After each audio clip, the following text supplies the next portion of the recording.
दोस्तों, सनातन धर्म के ग्रंथों में इंद्रियों का और प्राण का जिक्र बार बार आता है।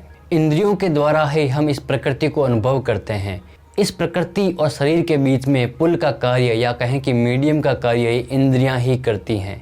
नाक से सूंघना, आंखों से देखना, कानों से सुनना, वाणी द्वारा बोलना, ये सब इंद्रियों के ही कार्य हैं। इंद्रियों के द्वारा ही हम इस प्रकृति को अनुभव करते हैं, इस प्रकृति के हर एक तत्व को महसूस करते हैं। अगर इंद्रियां ना हो तो ये प्रकृति भी नहीं है, इसे ही माया कहते हैं। इन इंद्रियों के बिना कुछ भी नहीं है, सब कुछ शून्य है। इसीलिए सनातन धर्म में इंद्रियों को वश में रखने के कई उपाय बताए जाते हैं, ताकि हम इस प्रकृति से अलग हटकर उस परमात्मा में एकाकार हो जाएं। इन इंद्रियों में मुख्य इंद्रिय यानी कि इन सभी इंद्रियों का स्वामी प्राण को माना जाता है। प्राण के बिना ये कोई भी इंद्रिय अपना कार्य नहीं कर सकती। प्राण ही इन सब का आधार है। उपनिषदों में प्राण को परमात्मा का स्वरूप भी माना गया है। इस प्रकृति के निर्माण से पहले इंद्रियों का निर्माण होता है। इसके बाद में वो इंद्रियां इस प्रकृति में प्रवेश करती हैं और जीवन की शुरुआत होती है। जीव की उत्पत्ति होती है और जीव प्रकृति को अनुभव करता है।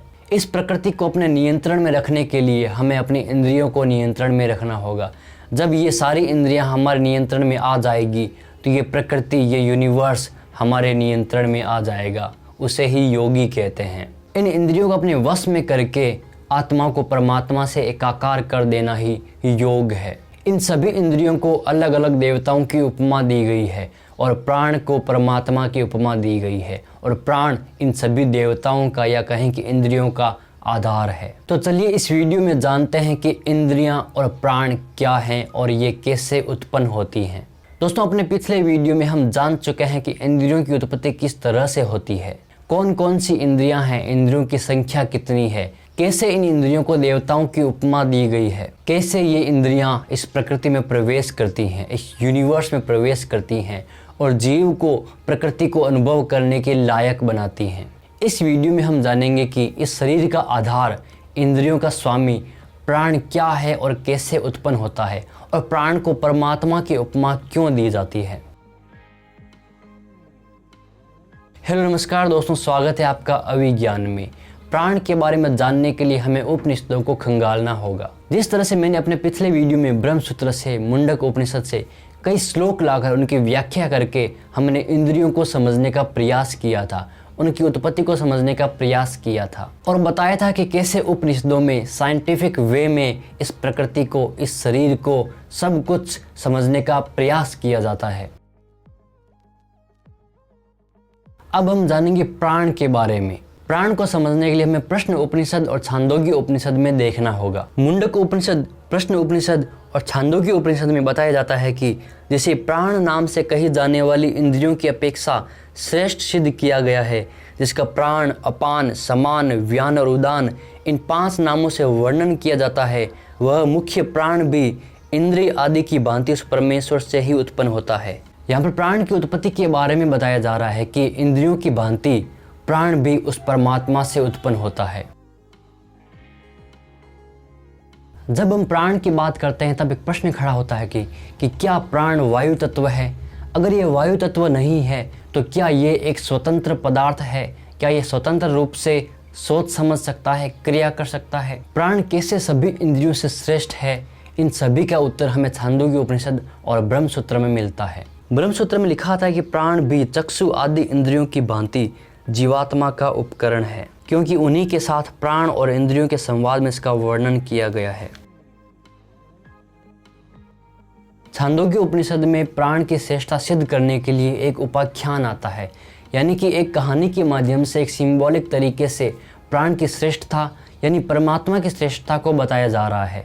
आपको बता दूं कि सनातन धर्म एक ईजी तरीके से, आसान तरीके से अपने सिद्धांतों को समझाने के लिए कुछ कथाओं का सहारा लेता है।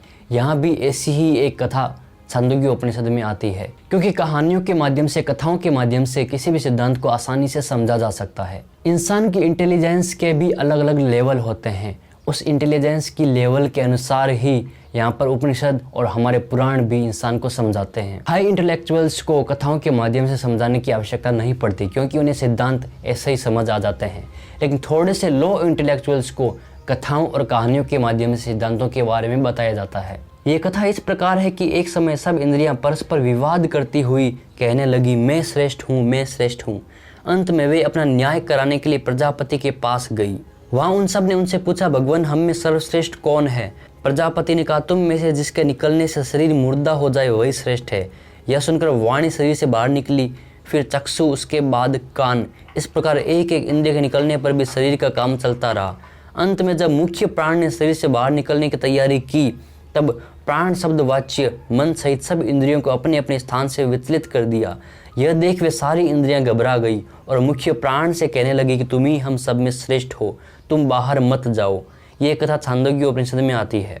आगे ब्रह्मसूत्र में आता है कि सब इंद्रियों को प्राण ही धारण करता है। इस शरीर और इंद्रियों का पोषण भी प्राण ही करता है। प्राण के संयोग से ही जीवात्मा एक शरीर को छोड़कर दूसरे शरीर में जाता है। वहीं बृहदारण्यक उपनिषद में आता है कि इसी प्रकार कान आदि ज्ञान इंद्रियों के रूप में मन की 5 वृत्तियां मानी गई हैं, उसी प्रकार श्रुति ने इस मुख्य प्राण को भी 5 वृत्ति वाला बताया है। प्राण, अपान, व्यान, समान और उदान, ये ही उसकी 5 वृत्तियां हैं। इनके द्वारा वह अनेक प्रकार से जीवात्मा के उपयोग में आता है। वह प्राण तत्व अपनी 5 वृत्तियों के द्वारा स्थूल रूप में उपलब्ध होता है। इसके सिवा यह अणु अर्थात सूक्ष्म भी है। यह अणु कहने से यह भाव नहीं है कि यह छोटे आकार वाला है। इसकी सूक्ष्मता को लक्षित कराने के लिए इसे अणु कहा गया है।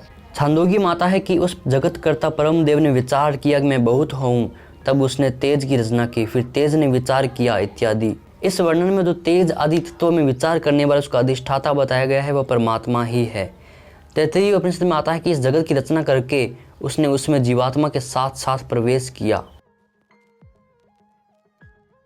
यहाँ पर एक प्रश्न खड़ा होता है कि अगर परमात्मा ने इस प्रकृति में प्रवेश किया तो जीवात्मा का क्या काम रहा? अगर प्रत्येक शरीर का अधिष्ठाता वो परमात्मा ही है तो जीवात्मा क्या कर रहा है? इसका उत्तर बताते हुए कहते हैं कि इन तीनों तत्वों को उत्पन्न करने के बाद उस परम देव ने विचार किया, अब मैं इस जीवात्मा के सहित इन तीनों देवताओं में प्रविष्ट होकर नाना रूप को प्रकट करूं। इससे पता चलता है कि जीवात्मा के सहित परमात्मा ने उन तत्वों में प्रविष्ट होकर जगत का विस्तार किया। इसी प्रकार ऐतरेय उपनिषद में पहले अध्याय में जगत की उत्पत्ति का वर्णन करते हुए तीसरे खंड में यह बताया है कि जीवात्मा को सहयोग देने के लिए जगतकर्ता परमेश्वर ने सजीव शरीर में प्रवेश किया और मुंडक और श्वेताश्वतर उपनिषद में ईश्वर और जीव को 2 पक्षियों की भांति एक ही शरीर पर यानी उसके वृक्ष पर स्थित बताया गया है। इसी प्रकार कठ उपनिषद में भी परमात्मा और जीवात्मा को हृदय रूपी गुफा में स्थित कहा गया है। इन सभी वर्णनों से जीवात्मा और परमेश्वर इन दोनों का प्रत्येक शरीर में साथ साथ रहना सिद्ध होता है। जीवात्मा को नित्य माना गया है। सृष्टि के समय शरीर की उत्पत्ति के साथ गौण रूप से ही उसकी उत्पत्ति भी बताई गई है। पंचभूतों की उत्पत्ति के पहले और बाद में उसकी उत्पत्ति न बतलाकर जो जीवात्मा के सहित परमेश्वर का शरीर में प्रविष्ट होना कहा गया है वह सही है। ब्रह्मसूत्र में इंद्रियों और प्राण के बारे में बताते हुए कहा जाता है कि वे मन आदि 11 इंद्रियां मुख्य प्राण से भिन्न है। मुख्य प्राण की गणना इंद्रियों से अलग की गई है और इंद्रियों को प्राणों के नाम से नहीं कहा गया है। यहाँ पर शरीर की बाकी इंद्रियों को और प्राण को अलग बताया जा रहा है, यानी कि प्राण उन सब का स्वामी है। उस प्राण के बिना ये इंद्रियां किसी काम की नहीं है। जिस तरह से उस कथा में बताया गया था कि अगर इंद्रियां इस शरीर से निकल जाती है तब इस शरीर को खास फर्क नहीं पड़ता, लेकिन अगर प्राण इस शरीर से निकल जाता है तब ये शरीर किसी काम का नहीं रहेगा। इस प्रकृति से इस शरीर का संपर्क टूट जाएगा। मुंडक उपनिषद में जहाँ इंद्रियों का प्राण के नाम से वर्णन आया है वहाँ भी उनका मुख्य प्राण से भेद कर दिया गया है। प्रश्न उपनिषद में भी मुख्य प्राण की श्रेष्ठता का प्रतिपादन करने के लिए अन्य सब तत्वों से और इंद्रियों से मुख्य प्राण को अलग बताया है। इस तरह यह सिद्ध होता है कि मुख्य प्राण इन सब से अलग है। सब इंद्रियां और अंतःकरण सुसुप्ति के समय विलीन हो जाते हैं। उस समय भी मुख्य प्राण जागता रहता है, उस पर निद्रा का कोई प्रभाव नहीं पड़ता। यही इन सब की अपेक्षा मुख्य प्राण की विलक्षणता है। इस कारण यह सिद्ध होता है कि मुख्य प्राण से इंद्रियां भिन्न है। न तो इंद्रियां प्राण का कार्य या वृत्तियां हैं और न मुख्य प्राण ही इंद्रिय है। इंद्रियों को गौण रूप से ही प्राण नाम दिया गया है। इस समस्त नाम रूपात्मक जगत की रचना करना जीवात्मा का काम नहीं है। यहाँ जो जीवात्मा के सहित परमात्मा के प्रवेश होने की बात कही गई है उसका अभिप्राय जीवात्मा के कर्तापन में परमात्मा के कर्तृत्व की प्रधानता बताना है, उसे सृष्टिकर्ता बताना नहीं। क्योंकि जीवात्मा के कर्म संस्कारों के अनुसार उसको कर्म करने की शक्ति आदि प्रेरणा देने वाला वही परमात्मा है।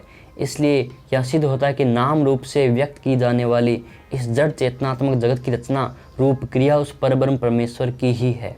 आगे प्रकृति की उत्पत्ति के बारे में बताते हुए कहा जाता है कि भूमि यानी पृथ्वी के कार्य को भौम कहते हैं। वहाँ जिस प्रकार भूमि रूप अन्न के कार्य मांस, विष्ठा और मन ये तीनों बताए गए हैं, उसी प्रकार उस प्रकरण के शब्दों में जिस जिस तत्व को जो जो कार्य बताए गए हैं उसके वे ही कार्य हैं। यहाँ श्रुति ने जल का कार्य रक्त और प्राण को तथा तेज का कार्य हड्डी, मज्जा और वाणी को बताया है। तीनों के मिश्रण में भी एक की अधिकता और दूसरे की न्यूनता रहती है, अतः जिसकी अधिकता रहती है उस अधिकता को लेकर व्यवहार में मिश्रित तत्वों का अलग अलग नाम से कथन किया जाता है। वास्तव में मन, प्राण और वाणी आदि इंद्रियां भूतों का कार्य नहीं है, भूतों से भिन्न पदार्थ है। यहाँ पर प्राण को एक परम तत्व साबित करने की कोशिश की गई, यानी कि जो प्राण इंद्रियों का स्वामी है ये एक परम तत्व है जो कि उस परमात्मा से ही निकलता है और इसी प्राण से यानी कि इसी ऊर्जा से ये शरीर जीवित रहता है। इस प्राण के निकल जाने से इंद्रियां भी उसके साथ में निकल जाती हैं और ये शरीर समाप्त हो जाता है। तो दोस्तों, आपने देखा कि हमारे उपनिषदों में